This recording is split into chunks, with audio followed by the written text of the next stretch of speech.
ರೀ ಯಾಕೆ ಬಂದ್ರಿ? ಮನೆ ಹತ್ರ ಕೆಲಸ ನಡೀತಿಲ್ವಾ? ಅಲ್ಲಿಂದಲೇ ಬರ್ತಿದ್ದೀನಿ. ಕೆಲ್ಸದವ್ರಿಗೆ ಟೀನೋ ಕಾಫಿನೋ ಕೊಡೋಣ ಅಂತ ಬಂದೆ. ನೋಡಿದ್ರೆ ಎದುರುಗಡೆ ನೀನು ಫ್ಲಾಸ್ಕ್ ಇಟ್ಕೊಂಡ್ ಬರ್ತಾ ಇದೀಯಾ. ಇದೇನು ಹೊಸದೇನ್ರಿ? ಮೊದಲನೇ ಸಲ ಮನೆ ಕಟ್ಟುವಾಗ ಅಕ್ಕಪಕ್ಕ ರಸ್ತೆನೇ ಇರಲಿಲ್ಲ, ಜೊತೆಗೆ ಹೋಟೆಲ್ಗಳು ಇರಲಿಲ್ಲ. ಆಗ ನಾನು ನೀವು ಸೇರಿ ಕೆಲಸಗಾರರಿಗೋಸ್ಕರ ಟೀ ಕಾಫಿ ಊಟ ಅಂತ ಸೌದೆ ಒಲೆನ್ ಮಾಡ್ತಿದ್ವಿ. ನೆನಪಿಲ್ವಾ ನಿಮಗೆ? ನೆನಪಿದೆ. ಆ ದಿನಗಳು ಮತ್ತೆ ನೆನಪಿಗೆ ಬರೋ ಹಾಗಾಯ್ತು. ಜಯ, ನಮ್ಮ ಸ್ವಂತ ಮನೆ ಅನ್ನೋದು ನಮ್ಮ ಮಗು ಇದ್ದಾಗೆ ಅಲ್ವಾ? ಮಗು ಹೊಟ್ಟೆಲಿರುವಾಗ ಹಂತ ಹಂತವಾಗಿ ಅದ್ರ ಒಂದೊಂದು ಭಾಗ ಬೆಳೀತಿದ್ದ ಹಾಗೆ ಅದನ್ನ ನೋಡಿ ನಾವು ಹೇಗೆ ಸಂಭ್ರಮ ಪಡ್ತೀವೋ ಅದೇ ಥರ ಮನೆಯ ಒಂದೊಂದು ಭಾಗ, ಪಾಯ, ಗೋಡೆ, ಕಿಟಕಿ, ಬಾಗಿಲು, ಸೂಳು ಒಂದೊಂದು ಎದ್ದು ನಿಲ್ಲುವಾಗ ಎಂಥ ರೋಮಾಂಚನ ಆಗುತ್ತಲ್ವಾ? ಎಲ್ಲದಕ್ಕಿಂತ ಹೆಚ್ಚಾಗಿ ಅದು ನಮ್ಮನೆ ಅನ್ನೋ ಸಂತೋಷ ರೀ. ಹಾ, ಆದ್ರೆ ನಮ್ಮ ಮನೆ ಕೈ ತಪ್ಪು ಹೋದಾಗ ವಿಪರೀತ ಸಂಕಟಾಗ್ತಿತ್ತು.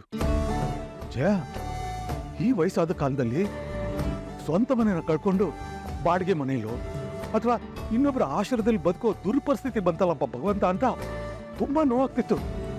ಆದ್ರೆ ನಮ್ ವಿಷ್ಣು ನಮ್ ಕೈ ಬಿಡ್ಲಿಲ್ಲ. ಇವತ್ತು ಭೂಮಿ ಪೂಜೆ ಮಾಡಿದಾಗ ನಾವು ಮತ್ತೆ ಮನೆ ಕಟ್ತಿದೀವ ಅಂತ ನನಗೆ ನಂಬಕ್ಕೆ ಆಗ್ಲಿಲ್ಲ. ಎಲ್ಲ ದೇವ್ರ ದಯೆ ರೀ. ಇಷ್ಟು ವರ್ಷ ವಿಷ್ಣು ಮನೇಲಿ ಕೂತ್ಕೊಂಡು ಸುಮ್ಮನೆ ಕಾಲ ಕಳೀತಿದ್ದ. ಅವನಿಗೆ ಕೆಲ್ಸಕ್ಕೆ ಹೋಗ್ಬೇಕು ಅಂತ ಅನ್ಸಿದ್ದು, ಅವನಿಗೆ ಒಂದು ಒಳ್ಳೆ ಕೆಲಸ ಸಿಕ್ಕಿದ್ದು, ಇಂಥ ಒಂದು ಸಂದರ್ಭ ಬರುತ್ತೆ ಅಂತ ಅವನು ನಮ್ಮ ಜೊತೆ ಆಗಲಿ ಅಂತ ದೇವ್ರೇ ಇದನ್ನೆಲ್ಲ ಸೃಷ್ಟಿಸಿದ್ದ ಅಂತ ಕಾಣುತ್ತೆ. ಹೌದು ಜಯ, ಅಮ್ಮ ಯಾವಾಗಲೂ ಹೇಳೋಳು, ನಮ್ಮ ಜೀವನದಲ್ಲಿ ಏನೇ ನಡಿಬೇಕು ಅಂತಿದ್ರು ಎಲ್ಲ ಅವನಿಚ್ಛೆ ಅಂತ. ಜಯ, ಮನೆ ವಿಷಯ ನೀನು ಅಮ್ಮನಿಗೆ ಹೇಳಿಲ್ಲ ತಾನೆ? ಅಯ್ಯೋ ಇಲ್ಲ ರೀ. ಅವ್ರಿಗೇನಾದ್ರೂ ಗೊತ್ತಾದ್ರೆ ಆ MLA ರಾಜಶೇಖರಪ್ಪನ ಮನೆ ಮುಂದೆ ಹೋಗಿ ನಿಂತ್ಕೊಂಡು ಹಾದಿರಂಪ ಬೀದಿರಂಪ ಮಾಡಿ ನಮ್ಗೆ ಇನ್ನೂ ಸಮಸ್ಯೆನೇ ತಂದು ಹಾಕ್ತಾರೆ. ಹೌದೌದು, ಅದಕ್ಕೆ ಅವ್ರಿಗೆ ವಿಷಯ ತಿಳಿಸೋಕ್ಕೆ ಹೋಗಲಿಲ್ಲ ನಾನು. ಅದು ಹೌದು ರೀ. ಆದರೆ ಇವತ್ತಲ್ಲ ನಾಳೆ ಅವ್ರಿಗೆ ವಿಷಯ ಗೊತ್ತಾಗೇ ಆಗುತ್ತೆ. ಆಗ ನಂಗೆ ಯಾಕೆ ಹೇಳಿಲ್ಲ ಅಂತ ದೊಡ್ಡ ಗಲಾಟೆನೆ ಮಾಡಲ್ವಾ? ಓ, ಆಗ ಏನೋ ಒಂದು ಹೇಳಿ ಸಂಭಾಳಿಸಿದ್ರೆ ಆಯ್ತು. ಹಿಂದಿನ ಸಲ ಅವ್ರು ಬಂದಿದ್ದಾಗ ಎದೇನು ಅಂತ ಹೇಳಿದ್ರಲ್ವಾ? ಈಗ ಈ ವಿಷಯ ಏನಾದರೂ ಗೊತ್ತಾದ್ರೆ ಅಯ್ಯೋ ನನ್ನ ಮಗನ ಮನೆ ಸುಟ್ಟು ಹೋಯ್ತಲ್ಲ ಅಂತ ದುಃಖ ಪಡ್ತಾರೆ ಅಷ್ಟೇ. ಈಗ ಮುಚ್ಚಿಡೋದೇ ಒಳ್ಳೇದು. ಸರಿ ಬಾ, ಕೆಲಸದವ್ರಿಗೆ ಕಾಫಿ ಕೊಟ್ಟು ಬರೋಣ. ಸರಿ. ಅಲ್ಲೇ ಇದ್ದು ಸ್ವಲ್ಪ ಹೊತ್ತು ಕೆಲಸ ನೋಡಿ ಆಮೇಲೆ ಊಟದ ಸಮಯಕ್ಕೆ ವಾಪಸ್ ಬಂದ್ಬಿಡೋದು. ನಡಿ. ವಿಷ್ಣು, ಬ್ಯಾಂಕ್ ಬಂದ್ಯಾ? ಸರ್ ಹೋಗಿ ಬಂದೆ ಸರ್, ಹಣನೂ ಕಟ್ ಬಂದಿದ್ದೀನಿ. Very good. ಆಫೀಸ್ಗೆ ಯಜಮಾನ್ರು ಬಂದಿದ್ದಾರಾ? ಯಜಮಾನ್ರು ಬಂದಿದ್ದಾರಾ? ಅವರು ಅಡ್ವಾನ್ಸು ಅವ್ರ ಕೈಯಾರ ಕೊಡಬೇಕು ಅಂತ ವಿಷ್ಣು ಬಂದ್ರೆ ಕರ್ಕಬಾ ಅಂತ ಹೇಳಿದ್ದಾರೆ. ಅಲ್ಲ ಸರ್, ಅದು ಇದ್ಯಾಕಯ್ಯ ನರ್ವಸ್ ಆಗ್ಬಿಟ್ಟೆ, ಬೆವರ್ತಾ ಇದೆಯಾ? ಏನಿಲ್ಲ ಸರ್, ಮೊದಲೇ ಸಲ ಯಜಮಾನ್ರನ್ನ ನೋಡ್ತಿದ್ದೀನಲ್ಲ, ಅದಕ್ಕೆ ಸ್ವಲ್ಪ ಟೆನ್ಷನ್ ಆಗ್ತಿದೆ. ಏನ್ ಅವ್ರೇನು ಹುಲಿನ ಸಿಂಹನ? ವೆರಿ ನೈಸ್ ಪರ್ಸನ್, ಗೊತ್ತಾ? ಬಾ, ನಿಂಗೆ ಗೊತ್ತಾಗುತ್ತೆ. ಹಾಂ ಸರ್.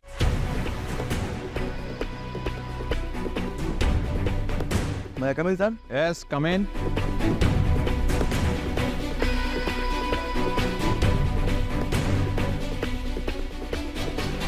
So?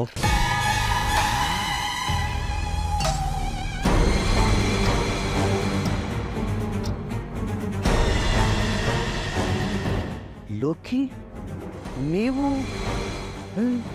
ಇದೇನಯ್ಯ ಯಜಮಾನ ಹೆಸರು ಕರಿತಾ ಇದೆಯಾ? ಯಜಮಾನ್ರವ?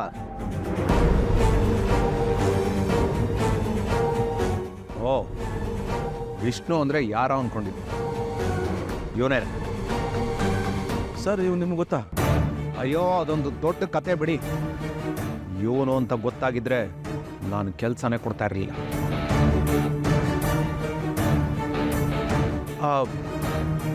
ನೀವೇನೋ ಹೇಳ್ದಾಗಿತ್ತು, ವಿಷ್ಣು ಅಂತ ಯಾರೋ ಒಬ್ಬ 10 ಲಕ್ಷ ಕಳೆದಿದ್ದಾನೆ ಅಂತ. ಇವಿಲ್ಲ ಸರ್.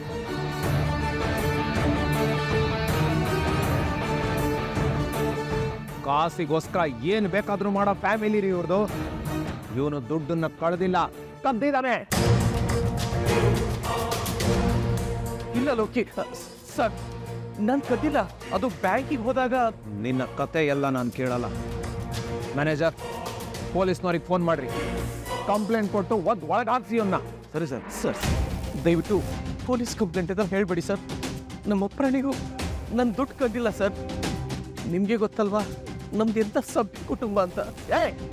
ಸಾಕ್ ನಿಸಯ್ಯ, ಸಭ್ಯ ಕುಟುಂಬ ಅಂತೆ ಸಭ್ಯ ಕುಟುಂಬ.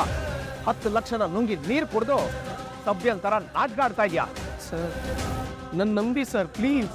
ಏಯ್, ನಮ್ಮ ಫ್ಯಾಮಿಲಿಗೂ ನಿಮ್ಮ ಫ್ಯಾಮಿಲಿಗೂ ಯಾವುದೋ ಬೇಡದೇ ಇರೋ ಸಂಬಂಧ ಇದೆ ಅನ್ನೋ ಒಂದೇ ಒಂದು ಕಾರಣಕ್ಕೆ ನಿನ್ನನ್ನು ಪೊಲೀಸ್ನವ್ರಿಗೆ ಒಪ್ಪಿಸದೆ ಸುಮ್ಮನೆ ಬಿಡ್ತಾ ಇದ್ದೀನಿ. ಬಟ್ ಆನ್ ಒನ್ ಕಂಡೀಷನ್, ಇನ್ನು 2 ತಿಂಗಳು, 2 ತಿಂಗಳಲ್ಲಿ ನೀನು 10 ಲಕ್ಷ ರೂಪಾಯಿ ತಗೊಂಬಂದು ನಮ್ಮ ಆಫೀಸ್ಗೆ ಜಮಾ ಮಾಡಬೇಕು.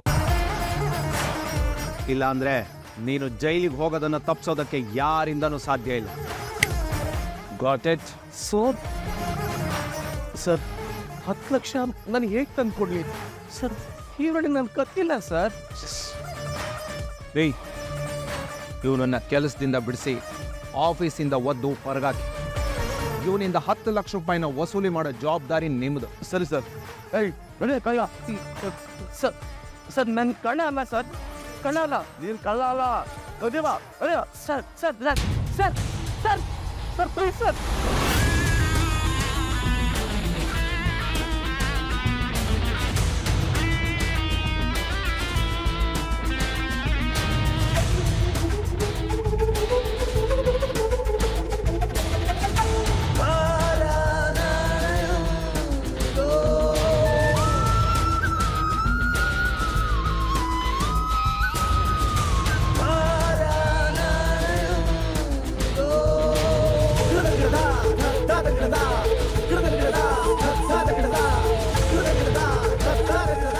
ನಾನೇ ಯಾಕೆ ಲೋನ್ ತಗೋಬಾರ್ದು? ನಮ್ಮ ಮ್ಯಾನೇಜರು ತುಂಬ ಒಳ್ಳೆಯವರು, ಯಜಮಾನರು ದೇವ್ರ ಥರ. ನೀವೇನು ಚಿಂತೆ ಇಟ್ಕೋಬೇಡಿ, ಇವತ್ತು ಹಣದ ವ್ಯವಸ್ಥೆ ನಾನು ಮಾಡ್ತೀನಿ.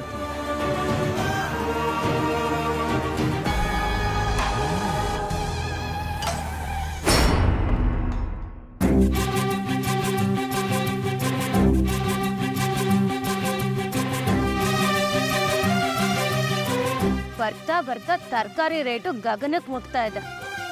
ಈರುಳ್ಳಿ 1 kg 60 ರೂಪಾಯಿ ವೇದ. ಅಲ್ಲ, ಈ ರೀತಿ ಆತ ನಾವು ಬದುಕೋದು ಹೇಗೆ ಅಂತ. ಜೋಳ ಇದೆಲ್ಲ ಸೈಕ್ಲಿಕಲ್ ಅಕ್ಕ. ಸೈಕಿಕಲ್ ಅಂದ್ರೆ ಸೈಕ್ಲಿಕಲ್ ಅಂದ್ರೆ ಒಂದ್ರ ನಂತರ ಒಂದು ಅಂತ. ಉದಾಹರಣೆಗೆ ಇವಾಗ ಟೊಮೆಟೊ ರೇಟ್ ಜಾಸ್ತಿ ಆಗಿತ್ತಲ್ಲ, ಎಷ್ಟು 200 ರೂಪಾಯಿ ಆಗಿತ್ತಾ? ಆ ರೇಟ್ ಇಳಿತಿದ್ದಾಗೆ ಈರುಳ್ಳಿ ರೇಟ್ ಗಗನಕ್ಕೆ ಮುಟ್ಬಿಡುತ್ತೆ. ಇವಾಗ ಶುಂಠಿ ಬೆಳ್ಳುಳ್ಳಿ ನೋಡಿ, ಎಷ್ಟು 50-60 ರೂಪಾಯಿಂದ ಸ್ಟಾರ್ಟ್ ಆಯ್ತು, ಇವಾಗ 200-300 ಗಡಿ ದಾಟ್ಬಿಟ್ಟಿದೆ. ಹಾಗೆ ಸೊ ಒಂದು ಇಳಿತಿದ್ದಂಗೆ ಇನ್ನೊಂದು ಏರ್ತಾ ಹೋಗುತ್ತೆ. ಇದನ್ನ ಸೈಕ್ಲಿಕಲ್ ಟ್ರೇಡ್ ಬ್ಯಾಲೆನ್ಸಿಂಗ್ ಅಂತ ಕರೀತಾರೆ. ಏನ್ ಸೈಕಲ್ಲೋ ಬೈಕೋ, ನಿಂತಿರೋರು ಎಂಥ ಪರಿಸ್ಥಿತಿ ಬಂದರೂ ಚೆನ್ನಾಗೇ ಬದುಕ್ತಿರ್ತಾರೆ. ಆದರೆ ನಮ್ಮಂಥ ಮಧ್ಯಮ ವರ್ಗದವ್ರ ಕೈ ಅಂತೂ ಯಾವಾಗಲೂ ಸುಡುತ್ತಾನೆ ಇರುತ್ತೆ.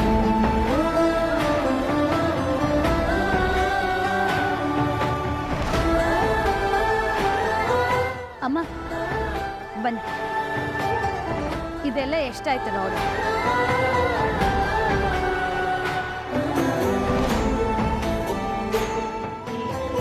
ತಡಿ ಬರೀ. ಸರಿ ಅಮ್ಮ, ಬರ್ತೀನಿ.